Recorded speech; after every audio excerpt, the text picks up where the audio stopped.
우리 사도신경으로 신앙 고백 드리겠습니다. 전능하사 천지를 만드신 하나님 아버지를 내가 믿사오며 그 외아들 우리 주 예수 그리스도를 믿사오니 이는 성령으로 잉태하사 동정녀 마리아에게 나시고 본디오 빌라도에게 고난을 받으사 십자가에 못 박혀 죽으시고 장사한 지 사흘 만에 죽은 자 가운데서 다시 살아나시며 하늘에 오르사 전능하신 하나님 우편에 앉아 계시다가 저리로서 산자와 죽은 자를 심판하러 오시리라. 성령을 믿사오며 거룩한 공예와 성도가 서로 교통하는 것과 죄를 사하여 주시는 것과 몸이 다시 사는 것과 영원히 사는 것을 믿사옵나이다. 아멘. 오늘 은혜 받으실 하나님의 말씀은 에스더라서 1장 1절에서 4절까지의 말씀입니다. 에스라 1장 1절에서 4절까지 말씀은 구약성경 711면에 있습니다. 우리 똑같이 합독하겠습니다. 바사왕 고레스 원년에 야훼께서 예레미야의 입을 통하여 하신 말씀을 이루게 하시려고 바사왕 고레스의 마음을 감동시키심에 그가 온 날에 공포도 하고 조소도 내려 이르되 바사왕 고레스는 말하노니 하늘의 하나님 야훼께서 세상 모든 나라를 내게 주셨고 나에게 명령하사 유다 예루살렘에 성전을 건축하라 하셨나니 이스라엘의 하나님은 참 신이시라. 너희 중에 그의 백성된 자는 다 유다 예루살렘으로 올라가서 이스라엘의 하나님 야훼의 성전을 건축하라. 그는 예루살렘에 계신 하나님이시라. 그 남아있는 백성이 어느 곳에 머물러 살든지 그것 사람들이 마땅히 은과 금과 그 밖의 물건과 짐승으로 도와주고 그 외에도 예루살렘에 세울 하나님의 성전을 위하여 예물을 기쁘게 드릴지니라 하였더라. 아멘. 우리는 지금 나라 위기 가운데 각자의 골방에 모여 기도하고 있습니다. 하나님께서 참으로 기뻐하시는 기도회인 줄로 믿습니다. 이 기도회에 저는 이제 목요일마다 에스더라서 강해를 하고자 합니다. 이 에스더라서는 이스라엘 백성들이 나라가 망해 바벨론으로 포로로 끌려갔다가 하나님이 약속하신 대로 페르시아 시대에 고레스 왕에 의해서 다시 고국으로 돌아온 내용입니다. 이때 이스라엘 백성들이 다시 그의 나라를 어떻게 회복하였는지 우리는 오늘부터 살펴보고자 합니다. 에스더라서의 배경을 다시 한번 자세히 살펴보면 다음과 같습니다. 기원전 586년 남유다는 바벨론에 의해 멸망했습니다. 바벨론 왕 느부갓네살의 침공으로 인해 유다는 황폐하고 예루살렘 성은 무너졌으며 성전은 불탔습니다. 온 나라의 귀인들과 유적자들은 다 포로가 되어 바벨론 땅으로 끌려갔습니다. 그 끌려간 유다 백성을 향하여 하나님께서는 예레미야 선지자를 통해서 그들의 포로 생활이 영원하지 않고 70년 만에 다시 이 땅에 돌아갈 것을 미리 말씀해 주셨습니다. 그리고 마침 하나님 말씀하신 그대로 포로 생활한 지 70년 만에 바벨론을 멸망시키고 새롭게 등장한 페르시아의 고레스 왕에 의해 유다 백성들은 고국으로 돌아오게 된 것입니다. 오늘 본문 내용이 바로 이러한 고레스의 칙령과 그 칙령에 따라 귀한 준비를 조치하는 내용입니다. 사랑하는 성도 여러분, 오늘 우리가 가장 먼저 깨달아야 하는 것이 바로 이것입니다. 우리는 역사를 보는 관점을 생각해 보아야 합니다. 지금 페르시아 왕 고레스는 하나님을 믿는 왕이어서 유다 백성들을 고국으로 돌아가도록 한 것이 아닙니다. 사실 이는 정치적 이해관계가 깔린 조치로서 유다뿐만이 아니라 페르시아 제국 내에 있는 모든 포로를 끌려온 포로를 각자 자기 나라로 돌아가게 만든 것입니다. 즉 페르시아 왕 고레스는 믿음이 아니라 정치적으로 이러한 일을 행한 것입니다. 사실 각 시대의 제국마다 각자의 나름대로의 신념으로 자기들만의 정책을 펼쳤지요. 아수르는 자신들이 정복한 나라들이 절대로 반역할 수 없도록 혼혈화 정책을 펼쳤습니다. 즉 민족끼리 서로 섞여서 민족의 정체성을 가지지 못하게 한 것입니다. 이때 멸망당한 것이 바로 북쪽의 북이스라엘이었지요. 그래서 북이스라엘 땅은 혼혈화가 됩니다. 그때부터 등장한 이름이 사마리아인이 이때 등장하게 되는 것이고, 이것 때문에 남유다 백성들은 원래는 형제였던 북쪽의 사마리아인들을 이제 혼혈화가 됐기에 개보다도 못한 존재를 여기게 되는 것이고, 이러한 분위기는 신약시대까지 이어지는 것입니다. 그래서 복음서에 나오는 사마리아 여인을 찾아오신 예수님의 사랑은 사람의 선입견과 지역 감정을 뛰어넘는 초월적인 예수님의 사랑을 깨닫게 해주시는 것입니다. 두 번째로 이 아수르를 무너뜨리고 새롭게 등장한 제국이 바벨론인데요, 그 바벨론은 제국 통치 이념을 교육 정책으로 삼습니다. 즉 자신들이 정복한 나라들의 젊은 인재들을 바벨론 제국으로 데리고 와서 그들에게 바벨론의 사상과 교육을 시킴으로 그들이 정복한 식민지들이 다음 세대가 이어질수록 바벨론화 되기를 원했던 것입니다. 이때 끌려온 사람들이 여러분이 잘 아는 바와 같이 다니엘과 세 친구들입니다. 그런데 그들은 바벨론으로 끌려와서 바벨론의 교육을 받았지만 끝까지 믿음을 지킨 것으로 유명합니다. 세 번째로 살펴본 나라는 오늘 등장하는 페르시아 제국입니다. 페르시아 제국은 또 바벨론을 멸망시키고 새롭게 등장한 제국인데요, 이 페르시아는 바벨론보다도 한 단계 더 고차원적인 정책을 펼치는데 그것이 바로 민족 자치 정책인 것입니다. 즉 포로로 끌려온 사람들마다 각자 자기 나라로 돌아가게 만들고 자기 나라를 회복시켜서 그들의 나라를 부강하게 만들라는 것입니다. 대신에 그 부강해지는 나라마다 세금을 더 많이 거두게 함으로써 페르시아는 더 강대한 부를 창출하게 된 것입니다. 바로 오늘 등장하는 이 고레스 왕이 이러한 정책을 펼치는 것입니다. 그러므로 오늘 에스라 1장에 나오는 고레스의 조선은 믿음이 없는 사람의 눈으로 보면 이건 그냥 인간의 역사고 인간의 정치이지 절대로 믿음으로 볼 수는 없는 내용입니다. 그러나 우리는 이것을 하나님의 관점으로 볼 줄 알아야 합니다. 지금 고레스의 정책은 인간의 역사나 정치가 아니라 하나님의 주권적인 섭리임을 우리는 깨달아야 합니다. 인간의 관점으로 보면 그저 고레스의 개인적인 생각이요 나라의 정책 같지만 하나님께서는 분명히 예레미야 29장 10절 말씀처럼 70년이 되면 포로에서 돌아올 것을 미리 말씀하신 것입니다. 그러므로 사랑하는 성도 여러분, 우리가 지금도 이 대한민국과 세계를 주관하시는 하나님의 주권을 볼 줄 아는 믿음의 눈이 열리시기를 주의 이름으로 축원드리겠습니다. 지금도 하나님께서는 대한민국을 주관하고 계십니다. 그러므로 우리가 집중하고 바라봐야 할 것은 어느 정당이 정권을 잡고 누가 대통령이 되느냐가 아닙니다. 오늘 우리는 이 대한민국이 지금 한국교회가 하나님 보시기에 어떠하느냐, 이게 가장 중요하다는 사실입니다. 이스라엘 백성이 타락했을 때에 하나님은 아수르를 통해서 그리고 바벨론을 통해서 그들을 심판하셨습니다. 즉 이러한 모든 역사는 사람의 계획과 정치가 아니라 하나님의 주권대로 행해진 역사라는 사실입니다.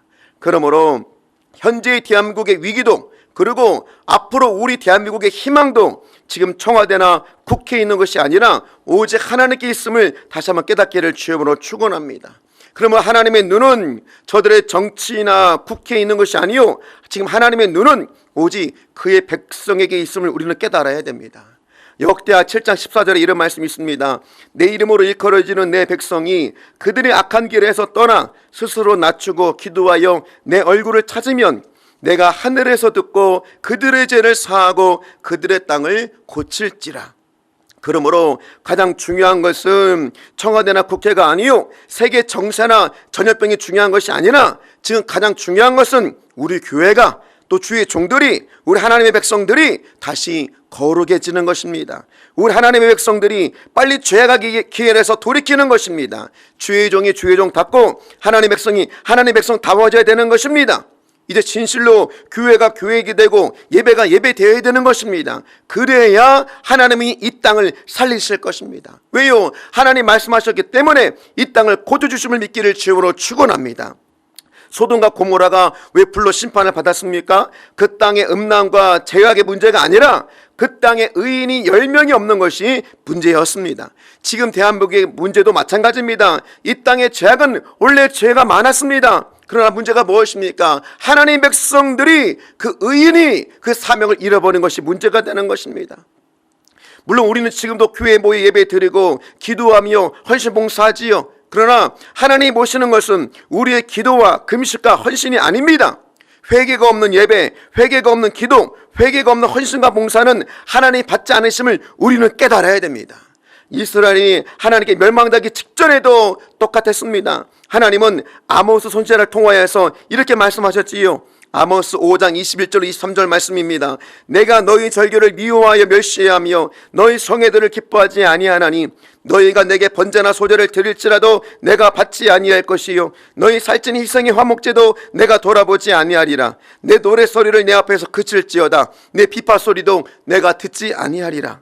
하나님께서는 지금 이스라엘 백성들이 드리는 예배와 찬양과 제물을 받지 않으시겠다고 말씀하고 계셔요. 왜 그럴까요? 바로 그들이 예배는 드리고 제물은 드린할지라도 그 예배가 회개 없는 예배, 회개 없는 기도, 회개 없는 찬양이 되기 때문에 그런 겁니다. 하나님이 진정으로 받기 원하시는 것은 뭐냐? 바로 우리의 거룩한 삶임을 깨닫기를 주님으로 축복합니다. 그래서 이어진 하나님의 말씀, 아모스의 말씀에 뭐라고 하십니까? 너희들의 더러운 예배, 더러운 기도, 더러운 찬양을 멈추고 다만 아모스 5장 24절 말씀에 오직 정의를 물같이 공의를 마르지 않는 강같이 흐르게 할지어다. 다만 하나님이 원하시는 것은 바로 이와 같이 우리의 거룩한 삶임을 믿기를 주여로 축복합니다. 하나님 원하시는 것은 하나님의 백성이 하나님의 백성 닮아가는 되어지는 것입니다. 그러면 사랑하는 성도 여러분, 현재 대한민국의 위기와 어려움은 누구 잘못일까요? 바로 우리 죄악임을 우리는 깨달아야 합니다. 그러므로 현재 어려움 가운데 우리는 절대로 남을 정죄하거나 비난해서는 안 될 것입니다. 다만 우리가 거룩한 하나님의 백성으로 거룩하게 살지 못했음을 철저히 회개해야 할 것입니다. 바로 이러한 기도가 우리에게 있을 때에 하나님이 이 땅을 고치실 줄로 믿습니다. 우리 이 시간에 기도하겠습니다. 살아계신 아버지, 이제 에스라서를 바라보며 하나님의 모든 역사가 이 땅에 주관하심을 깨닫습니다. 인간의 정치, 인간의 계획이 이 땅을 이끄는 것이 아니요 하나님 모두 주장하시 이끄심을 깨달았사오니 오늘 이 대한민국 바라볼 때에 하나님 대한민국 가운데 영적인 흐름을 우리가 깨닫게 만들어 주셔서 이 땅에는 영적인 타락을 용서해 주시고 음란과 폐역함을 용서하여 주시고 다시 교회가 교회되어지며 주의종이 주의종 되어지며 하나님의 백성이 하나님의 백성 되어지기를 원합니다. 우리가 철저히 회개하며 나아갈 때 하나님 그의 백성이 그의 얼굴을 돌이켜 죄에서 돌이켜 하나님 얼굴을 구할 때에 하나님께서 하늘에서 들으시고 이 땅을 고치실 거라 약속하였사오니 오늘 이 시간 우리가 부르짖어 기도할 때 하나님은 우리 기도를 들으시고 우리 죄를 사하여 주시며 이 땅을 고쳐 주셔서 또 이 시간 이후로 드리는 찬양과 기도 가운데 성령님 기름 부어 주셔서 감사하며 예수님의 이름으로 기도드리옵나이다. 아멘. 우리의 힘과 능력이 되시며 언제나 우리와 함께 하시는 좋으신 주님, 이 시간 주님 앞에 우리의 마음을 드리며 함께 찬양으로 나아가겠습니다. 나의 사랑, 나의 사랑, 너는 어여쁘고 참귀하다. 어느 보석보다 귀하다. 내가 사랑스럽지 않을게 너를 온전히 사랑하고 너와 함께하며 내가 왔노라. 주의 사랑, 주의 사랑, 그 사랑은 결코 변치 않아. 모든 계절 돌보시네. 우린 마르고 꽃을 시든 주의 말씀은 진실해. 실수가 없으신 주만 주만 보기를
시간에 함께 기도하실 때 목사님을 통해 우리에게 주신 그 말씀을 부여잡고 또 이 나라와 이 민족을 위해서 또 우리가 가지고 있는 모든 기도의 제목들을 놓고 우리 함께 주님의 이름을 세 번 부르고 기도하겠습니다.